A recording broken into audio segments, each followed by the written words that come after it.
What is up, everyone? OJ over here from PlayerEssence, and welcome to another PE Nintendo Switch and gaming news video. Today, we've got some great topics for you guys, so let's go ahead and get right into it. Final Fantasy 15 version 1.15 update is now available. Bestiary, Chapter Select, and Assassin's Festival has been added. Square Enix has released the 1.15 and 1.14 updates for Final Fantasy 15, adding in the recently announced Bestiary, Chapter Select, and Assassin's Festival to the game. Here are some of the patch notes straight from the source. Version 1.15, various bug fixes in there. Now version 1.14, implementation of Chapter Select available after completion of the main game. Addition of Bestiary accessible from the archives in the main menu. Master Assassin's robes for players with a Dream Egg unlocks upon loading a save. Opening of the Assassin's Festival until January 31st, 2018. Announcement of winning snapshots from third photo contest viewable at Mother of Pearl in Gelden Quay, and various bug fixes. Final Fantasy 15 is now available obviously on the PlayStation 4 and Xbox One, and there will be a PC launch in early 2018, plus Final Fantasy 15 Pocket Edition is coming out for Windows 10, iOS, and Android in late 2017. So very interesting to see all of this different stuff. It seems like Final Fantasy 15 will literally never go away. Whether it's Assassin's Creed invading into it, whether you have Final Fantasy 15 Operation Online Commandos, or whatever the case is called, the expansion commanders, so there's going to be a completely online game for it. Whether you're talking about a pocket edition that nobody really wanted but they're putting out there to take advantage of the mobile market, Final Fantasy 15 is just not going to go away. They're going to try to reap every single ounce of money that they can out of this game, just because they spent so much on the game. It was in development hell for so long, nearly a decade or so, no, actually a decade of this game just being in development. Not always in development, but just the concept put out there. As far as when it was announced, it was pretty much scrapped for the PlayStation 3, then they had to pretty much start over as far as the idea. Heck, they had a full working PlayStation 3 version that was pretty much playable as far as internally.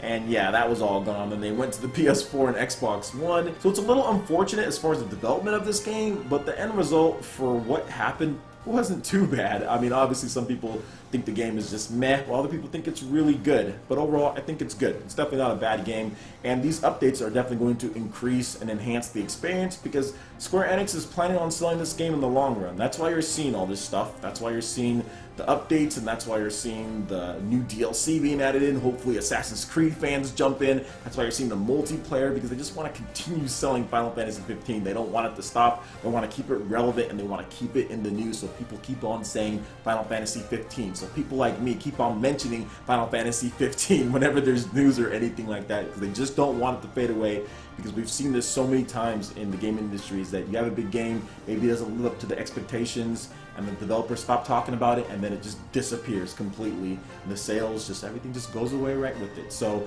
I'm pretty sure Square Enix doesn't want that to happen with Final Fantasy 15, so you're going to see a lot of content continue to come. You're going to see multiplayer expansions, you're going to see all sorts of crazy stuff with this game. Assassin's Creed Pocket Editions. This is not the end of it. We're going to see even more in the future. So let me know what you guys think about this new version of Final Fantasy, and will you be picking up or at least trying out that Assassin's Creed Festival? I would love to hear you guys' thoughts. Alright, and moving on to the next article here. Ubisoft is actually shipping out Rayman Legends Definitive Edition on the Nintendo Switch early via their online store. So it looks like Ubisoft does not care about the release date for Rayman Legends Definitive Edition on the Nintendo Switch. That game is supposed to come out this September, I think September 12th, and they are already shipping it out early. People are showing off their copies from the Ubisoft store. So it is Ubisoft's game. They can break the street date if they want to, and if people want to buy from the store, which gives them directly the money, then they're going to definitely do that. So if you do want a copy of Rayman Legends early, which would be like the millionth port of this game at this point, then go over to the store, pick it up, and you should be able to get that order in and get it in before it actually drops. and I'm pretty sure there's no issue that you're going to have with like streaming it online or anything like that. So if you're looking to review it or anything, you're looking to kind of break in and get a review in before other people get it, this is your chance. Order the game and get that review in, although it's the same game that we've seen, but apparently there's some extra content added in, so you might be able to experience some of that beforehand. Myself, unfortunately, I won't be picking up Rayman Legends Definitive Edition, and I don't think there's any way that I could have got a review copy either. I didn't see it on Ubisoft's press site. Maybe it was there, but it's pretty much, I can't get it at this point anyway, because we're almost in September. But either way, are you guys going to be picking this one up? I'm probably not going to be. I've already played the game quite a number of times. I still haven't seen enough in order for me to say, okay, I want to pick up this game again. It's not like an online game like Mario Kart or something like that, to where I'm like, okay, I can justify spending the money because I'm going to be playing this game online with continued support. It's not that type of game, and I already have it on the Xbox One, although a portable version would be very nice. That would be nice to have a portable version of the game. There's just too much stuff coming out in September.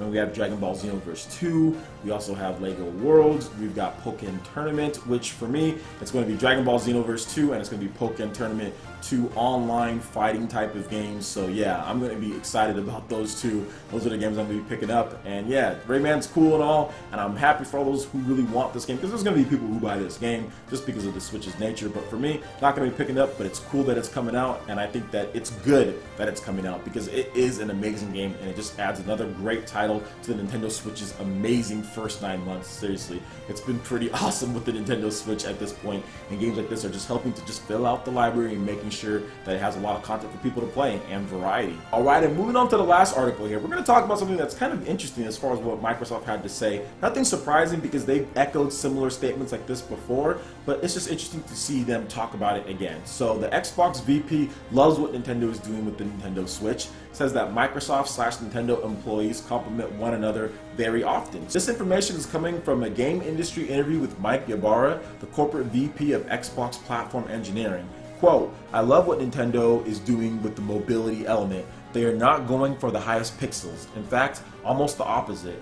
It is funny because Nintendo is a block from us, so we see their employees and we talk. We compliment each other more than we compete. To me, I embrace the gamer that has all the platforms, plays all the games, and the excitement that they bring." Microsoft is always quick to offer up encouragement or saying good things about Nintendo. Sony has also said similar things about Nintendo when it comes to Shuhei Yoshida, and how, like, with the Wii U, said he had like 2 of them, and he's excited about the Switch, and you saw him taking the picture over there, you know, trying out the Nintendo Switch as well, and I'm pretty sure he has a couple of them, if not at least one. So I think that's pretty much the sentiment with anyone when it comes to Nintendo, because I personally feel there's a lot of stuff that you can learn. Obviously, Microsoft and Sony, they've copied Nintendo before in the past when it comes to certain things, but it's not only just a copy and element, it's actually looking at the type of games that Nintendo does, looking at their history and learning from that. Obviously, Microsoft and Sony are two very different companies, and they're more in head-to-head competition than anything, but Microsoft has said cool things about Sony as well, and said that, hey, you know, we're just here to kind of do what we do and put the content out there. And people who are doing this crazy fanboy war stuff are crazy. I mean, Phil Spencer has pretty much said that before. You know, he said that he has all the platforms, he enjoys gaming, and they're pretty much saying that again. So Microsoft is saying all the right things, and I think Microsoft, as far as going forward, this is the mindset that Microsoft needs to have, because the position that they're in is just not in, I wouldn't say a bad position, but they're not in a position really to be a threat to anyone, whether it's to Nintendo or to Sony. So what's the reason of really talking big or anything like that? I know back when the Xbox first came onto the scene, Microsoft used to have these newsletters that were just ridiculously biased. They used to make fun of Sony all the time, and it seems like things have changed quite a bit from that time period, especially who was working there. Obviously, it's very different because they were just breaking in at that point in 2000, 2001, and now they're pretty much established. They have a network, and they have so much money. People always talk about when's Microsoft just gonna be done with the Xbox, and if they're done with the Xbox, it's only because they just don't feel like it. But even then, it's just such a small blip on the radar for them. They have to make their investors happy, but it's so small. Like, the amount of money or whatever's being lost or won or whatever the case is, Microsoft can just point to the numbers like, hey, we have 30-something million Xbox Live accounts, or we have 60 million Xbox Live accounts.